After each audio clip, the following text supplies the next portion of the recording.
Gold trusted gold buyers మీరు తాకట్టు పెట్టిన బంగారాన్ని విడిపించి ఈ రోజు ఉన్న మార్కెట్ ధరకు కొనబడను. ఒక్కొక్క సబ్జెక్టులకి కాలేజ్ కూడా వెళ్ళిపోయాను. అదే ఆ పీరియడ్ అయిపోయిన తర్వాత మళ్ళీ వచ్చి జాయిన్ అమ్మో మ్యాథ్స్ మాత్రం సేమ్ సేమ్. సో అలా ఎస్టీస్ పెడతారు కదా మనకి ముందు ఇచ్చిన హోంవర్క్ నెక్స్ట్ డే చూడుకుని రాయాలి క్లాస్ రూమ్ లో. మనం మేడం నన్ను చూస్తుంది, అమ్మో నాకేస్తారా నాకు రాదు అనుకుంటుంటే కట్ చేస్తే నా పక్కన ఉన్న శ్రావికి ఇచ్చింది. శ్రావికి రాదు, ఆ క్లారిటీ నాకు తెలుసు. శ్రావి పక్కనే నేను ఉన్నాను కదా. అప్పుడేంటి మా కర్మ 10th క్లాస్ ఎగ్జామ్స్ అప్పుడు ఏం చేస్తారంటే మా స్కూల్ అంతా వేరే స్కూల్ స్టూడెంట్స్ వచ్చి చేస్తారు కదా, మమ్మల్ని వేరే ప్లేస్ కి షిఫ్ట్ చేసి అన్ని సెక్షన్స్ ని కంబైన్ చేసేస్తారు. ఆ కంబైన్ చేసిన ప్రాసెస్ లో ఈ సిచ్యువేషన్ అంతా అనమాట. అన్ని సెక్షన్స్ వాళ్ళు ఒక దగ్గర కూర్చొని ఉన్నాం, దీనికి ఎస్టీ ఇచ్చారు రాయాలి ఒక సమ్ అని, దానికి రాదు. పక్కన నేనే ఫ్రెండ్ కదా, నేనే చూపించాలి దానికి. బుక్ తిప్పి చూపించా, దొరికిపోయా. నాకు అలా మేనేజ్ చేయడం రాదు, దొరికిపోయా. వచ్చి అప్పుడు ఇట్లా రిబ్బన్స్ ఉండే కదా పిల్కలు, రెండు ఇట్లా రిబ్బన్ తో కట్టుకొని ఇట్లా ఉండేవాళ్ళం. వచ్చి జడ పట్టుకొని పట్ట వీకింది నన్ను. నాకు ఫ్యూజుల్ అవుట్ తెలుసా, ఏం అర్థం కాల. అది కూడా అన్ని సెక్షన్స్ ముందు. చాలా అమ్మో, అది మాత్రం నేను ఇప్పటికీ మర్చిపోను ఆ మూమెంట్. నేను ఒకసారి ఏదైనా స్లిప్లు పెట్టేసి ఆన్సర్లు రాసుకుని వెళ్ళిపోయాను. మ్యాథ్స్ లో ఏంటి ఆన్సర్ ఉంటే చాలు, మధ్యలో క్వశ్చన్ 4 సార్లు రాసి ఆన్సర్ హెన్స్ ప్రూవ్డ్ అని రాశాను.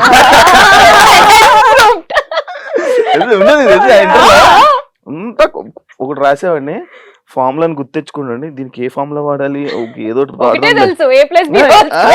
అది కూడా మనం బిగ్ బాస్ లో దొరికిపోయింది. అంత రాసి ఏదో క్వశ్చన్ తీసుకుని వచ్చి రాసేసి హెన్స్ ప్రూవ్ 2 లైన్స్ రాసి దానికి బాగా హైలైట్ చేసి కానీ పాస్ అయ్యాను రా. ఆ ఆన్సర్లన్నీ కనుక్కోవడం, ఎవరి దగ్గర అడగడం, లేకపోతే ఇవి బిట్స్ అదొకటి. నేనేం చేస్తాను తెలుసా, సమ్ గుర్తుంటుంది, దానికి ఆన్సర్ గుర్తుంటుంది, మధ్యలో స్టెప్లన్నీ ఎగ్గొట్టేస్తా, ఏదేదో రాస్తా, లాస్ట్ కి ఆన్సర్ అది సేమ్ ఆన్సర్ రాసి వదిలేస్తా. హెన్స్ ప్రూవ్డ్ సాధ్యం అది. ఇప్పుడు ఇది relationships and flirty types the points అన్నమాట. ఇప్పుడు ఆల్రెడీ చెప్పేశారు కాబట్టి దానికి ఇందాక క్వశ్చన్ ఇది అదే. ఒకవేళ మన ఎక్స్లు సడన్ గా కలవాల్సి వస్తే, కలిస్తే ఏం మాట్లాడతారు? నేనేం మాట్లాడను, జస్ట్ ఇందాక చెప్పిన అంతే. నువ్వు గో టు హెల్. హెల్లే ఇప్పుడు ఇది ఉంది కాబట్టి కొంచెం డీసెంట్ గా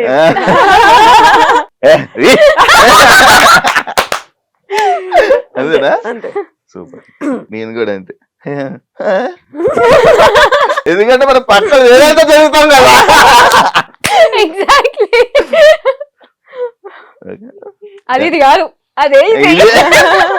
మీరు వేరే వాళ్ళకి ప్రపోజ్ చేయడం కానీ, వేరే వాళ్ళు మీకు ప్రపోజ్ చేయడం కానీ నచ్చుతుందా నచ్చదా? నచ్చుతుంది, ఎందుకు నచ్చదు? నచ్చుతుంది కదా, మనుషులమే కదా. ఓ నచ్చుతుందా? ఇది తెలిస్తే ఎప్పుడో చెప్పేవాడిని కదా. ఇప్పుడు చెప్పు, ఎలా ప్రపోజ్ చేస్తావు? నువ్వు చేయాలనుకుంటే చెప్పు. నాకు కొంచెం సిగ్గురే అయినట్టే ఇక. అదే కదా, కొంచెం ఇంట్రోవర్ట్ నేను, బయటికి కనబడతాను కానీ కొంచెం ఇంట్రోవర్ట్. మేము కూడా అంతే, మమ్మల్ని చూసి కూడా ఎక్స్ట్రోవర్ట్ అనుకుంటారు కానీ బెబ్బే ఏం లేదు, కొత్త ఎవరైనా వస్తే మాట్లాడలేం. నేను అబ్జర్వ్ చేసాను. ఓకే, హోస్ట్ చెప్తున్నారు కదా. సింగిల్ గా హ్యాపీగా ఉన్నారా? చాలా హ్యాపీగా, చాలా హ్యాపీగా. Touch wood. నీకు చెప్పాను ముందే ఒక గుడ్ మధ్యలో అని. లాస్ట్ టైం మీరు ఒక పని చేసి దాని తర్వాత రిగ్రెట్ అయిన విషయం ఏదైనా ఉందా? నేనైతే నా ఎంగేజ్మెంట్ చేసుకోవడమే. నీది? నేను ఆలోచిస్తున్నా ఏం చేశాను. నాతో ఫ్రెండ్షిప్ చేసుకోవాలి. అలా ఫ్రెండ్షిప్ నా లైఫ్ లో నాకు లక్ ఫేవర్ చేసేది ఒక ఫ్రెండ్షిప్ మాత్రమే. నేనే నీ లక్. అవునరా, ఇప్పుడు ఆన్సర్ చెప్పాయి. రిగ్రెట్ లాస్ట్ మొన్న చెప్పు, మొన్న అనవసరంగా గొడవ పడి దాని తర్వాత రిగ్రెట్ అయ్యా అని. అది అలాంటి చిన్నవి కాదు కానీ పెద్దగా ఉంది. నేను జనరల్లీ ఏ విషయంలో ఎక్కువ నా మీద నేను రిగ్రెట్ అవుతా అంటే మనుషులు బ్లైండ్ గా నమ్మేస్తా. నమ్మిన తర్వాత రిగ్రెట్ అవుతా, ఎందుకురా తొందరగా నమ్మేస్తుంది మనుషుల్ని. ఇప్పుడు నువ్వు వచ్చి కొంచెం స్వీట్ గా మాట్లాడితే అరే ఆ పర్సన్ కూడా స్వీట్ లే అని మాట్లాడేస్తుంది, అది తర్వాత తెలుస్తుంది. బెడ్స్ కొడతాను. వాళ్ళ మొహం మీద ఇట్లా ఇట్లా కొట్టిపోతే అప్పుడు తెలుస్తుంది అరే ఓ నన్ను కొట్టారా అయినా సిగ్గుండదు.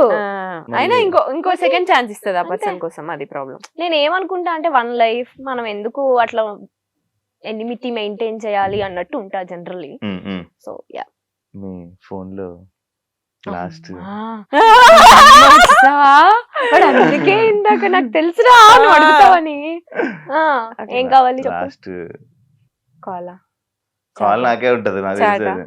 మాకెవరు లేరని తెలుసు. ఏం వస్తుందిరా అందులో నుంచి నీకు కంటెంట్. గూగుల్లో సెర్చ్ చేశారు. గూగుల్ అమ్మో చూస్తున్నా నేను కూడా ఏం సెర్చ్ చేశాను అని. ఇందాక ఒక ప్లేస్ కి వెళ్ళాము, ఆ ప్లేస్ గూగుల్ సెర్చ్ చేశాను నేనైతే. ఓకే నేను యాంకర్ శివలాగా అందంగా ఉండాలంటే ఏం చేయాలి అని సెర్చ్ చేశాను. దాని నుంచి చాలా కటింగ్లు చెప్పాను కానీ కటింగ్ చెప్పదు. నేను ఏదో బ్రాండ్ ప్రమోషన్ వచ్చింది, అది చెప్పలేం కాబట్టి ఓకే ఇగ్నోర్. అన్ని సార్లు ప్రమోషన్ మామూలు అని నిన్న ఎక్కడికి వెళ్ళాలి ఫ్రెండ్షిప్ డే కి అని సెర్చ్ చేశాను. నా సెర్చ్ లో ఏముంటుంది తెలుసా, ఎవరైనా ఇంగ్లీష్ లో పెద్ద వర్డ్ చెప్పారు. ఇందాక నేను కూడా అదే చేస్తాను. కేక్ ఏదో అన్నా చూసా, కేక్ వాక్. కేక్ వాక్ ఇది వెళ్ళే కొడదామని చూశాను. కేక్ వాక్ అంటే ఏంట్రా, ఎవరైనా సడన్ గా ఒక అమ్మాయి నాతో మాట్లాడుతుంది, పెద్ద వర్డ్ ఏదైనా మాట్లాడేసి దిస్ వర్డ్ ఇన్ తెలుగు, ఓ దీని మీనింగ్ ఇదే అని అప్పుడు రెస్పాండ్ అవుతుంది. కొన్ని నేను చేస్తా. నేనైతే అదే పెద్ద పెద్ద వర్డ్స్ అది మన వల్ల కాదు.